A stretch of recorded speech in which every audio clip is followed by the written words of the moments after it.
کرن صاحب یہ آپ نے سپریم کورٹ آف پاکستان کے نوٹس میں لے کے آئے تھے کہ 25 بے گناہ لوگ اس طرح ملٹری کورٹ سے سزا بھگت کے جیلوں میں پڑے ہوئے. میں اس سے پہلے ایک اور کیس ہے نسرین بیگم کا کیس, ان کا بیٹا اٹھا لیا گیا تھا اسلام آباد سے, اور وہ کیس بھی عطر من اللہ صاحب کے پاس ہی تھا, جس میں انہوں نے کہا جب تک یہ ریکور نہیں ہوتا ہے اس کی والدہ کو 1,20,000 پر منتھ آپ دیں گے, پہلے تو ریکور کریں. انہوں نے ٹائم مانگا, آپ ہمیں دیں, ہم پروب کر رہے ہیں کس سیٹ اپ کے اندر. ٹائم کس نے مانگا؟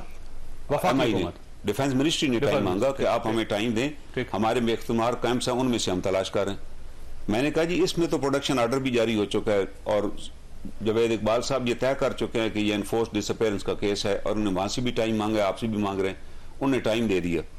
پھر جب وہ بندہ نہیں برآمد ہو تو انہوں نے 1,20,000 پر منتھ اس کی انکم تھی, جب وہ اٹھایا گیا انہوں نے کہا یہ اس کی فیملی کو دیا جائے. اس کے خلاف انہوں نے پھر سپریم کورٹ میں اپیل دائر کی کہ یہ ہماری ذمہ داری نہیں ہے 1,20,000 دینا, اس طرح تو بے شمار لوگ لاپتہ ہیں. میں پھر اس کیس میں اپیئر ہوا سپریم کورٹ میں, تو اس میں انہوں نے کہا جی یہ تو ہم نہیں دینا چاہیے, یہ خود جہاد کے لیے چلے گئے ہیں. میں نے کہا سر اگر جہاد کے لیے گئے ہیں تو وہ بھی ان کی کنسنٹ سے گئے ہوں گے, کیونکہ ان کی مرضی کے بغیر تو بارڈر ہی کوئی نہیں کراس کر سکتا.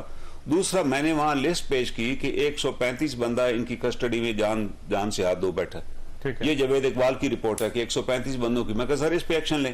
اور یہ کون جج کون تھے؟ جاوید اپنا چیف جسٹس صاحب تھے, عمر عطا بندیال صاحب.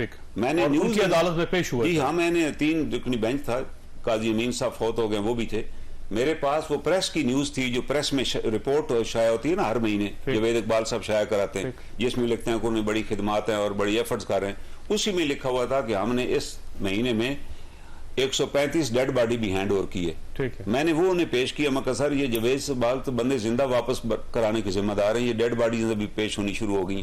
اور یہ کب کی بات ہے سر, کس سن کی؟ یہ لاسٹ ایئر کی بات ہے, پچھلے سال کی. جی میں آپ کا کہنے کا مطلب یہ ہے کہ chief justice of Pakistan, supreme court of Pakistan کو اس مسئلے کا پتا تھا. انہوں نے مجھے کہا کہ یہ جب کیس ہمارے سامنے نہیں ہے, میں کہا sir I have placed it before you, آپ کے سامنے میں لے آئی ہوں اور کیس لگا ہوا. خیر نائس آف ہم, انہوں نے اس میں سٹے نہیں دیا, انہوں نے کہا نہیں یہ 1,20,000 آپ پے کریں گے. اور میرے اس پہ انہوں نے کہا کہ یہ میرے سامنے ہے. میں کہا سر ہم آپ کے سامنے لے آئے ہوں, وہ موٹو یہی ہوتا ہے وینس کوئی چیز چیف جسٹس کے نوٹس میں آئے تو ایکشن لیں, کوئی ایکشن نہیں ہوا. یہ جو 25 لوگ ہیں یہ تو ابھی پنڈی ہائی کورٹ میں یہ لگے ہیں کیس ان کے, ان سب کو, کیونکہ ہمیں تو اطلاع ہی نہیں تھی, ان کے پیرنٹس کو پتا تھا. یہ تو ہم نے پھر ڈیفرنٹ جیلوں سے ان کے پاور آف اٹارنی منگوائے, سائن کروائے, وہ جمع کرائی پیٹیشن, پھر ریکارڈ لیا. اس میں بھی 4-5 بندوں کا ریکارڈ ہم سے شیئر کیا گیا, باقیوں کا نہیں کیا گیا. یہ سارے کے سارے اس زمانے کے ہیں جب خان صاحب اور باجوہ صاحب ایک پیج پہ تھے, اور ظاہر ہے پرائم منسٹر کی کنسنٹ سے ملٹی کورٹس بنتی ہیں. جی آرمی چیف خود سے نہیں بنا سکتا نا, اس کے پاس the federal government with the consent of federal government. تو آپ نے جب فیڈرل گورنمنٹ میں کنسنٹ دی ہوئی ہے تو ابھی آپ کیسے کہہ سکتے ہیں چیلنج کریں؟ ہم اس کے حق میں نہیں ہے کہ ملٹی کورٹیں بنیں. We will be the last people to support this. لیکن میرا سوال یہ ہے کہ خان صاحب کو تو سپریم کورٹ میں آپ کس خوشی میں آ گئے, آپ پہلے اپنا تو ہمیں حساب دیں نا. اچھا بھائی صاحب یہ فرمائیے گا سر, یہ فیصلہ جب ہوگا تو امپلیمنٹ ہو سکے گا یا نہیں ہو سکتا؟ دیکھیں ہنسی کوسچن آپ کا بہت اچھا ہے.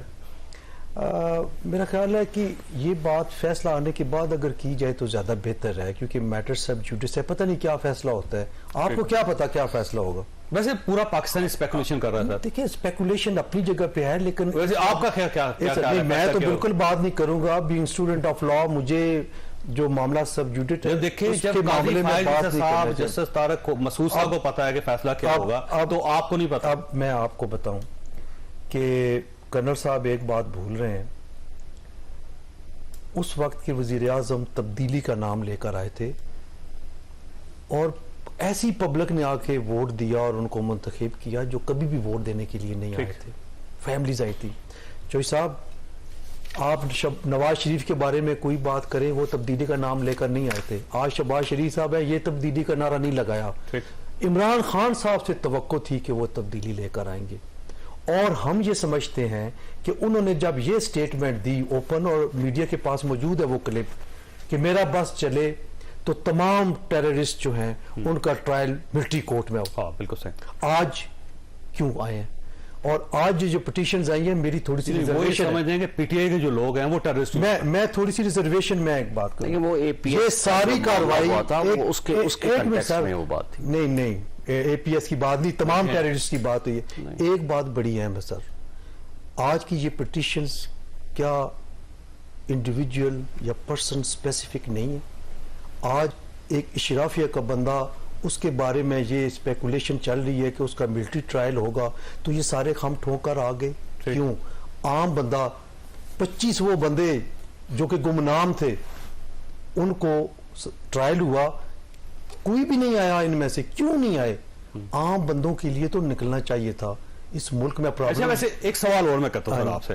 سوال یہ ہے کہ اگر یہ ڈکلیئر کر دیا جائے کہ خان صاحب کا ٹرائل جو وہ اسپیشل کورٹ میں نہیں ہوگا اور باقی جو 8000 لوگ ہیں یا 4000 لوگ ہیں ان کا اسپیشل کورٹ میں ہو جائے گا، تو آپ کا کیا خیال ہے؟ پھر بھی یہ کیس لڑا جائے گا؟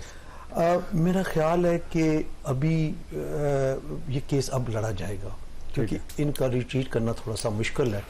پھر بات آئے گی اس کا جواب کیا دیں گے سارے کہ ہم کیوں واپس آ گئے. لیکن جو سپیکولیشن ہے یا جو فیکٹس ہیں وہ آپ کے سامنے ہیں. اور بس جو بورن لیڈر ہوتے ہیں نا، جو کہ صرف رول کرنے کے لیے آتے ہیں، ان پہ جب کڑا وقت آتا ہے تو پھر بہت ساری طاقتیں باہر نکل آتی ہیں، اور آج بھی ایسے ہی ہو رہے.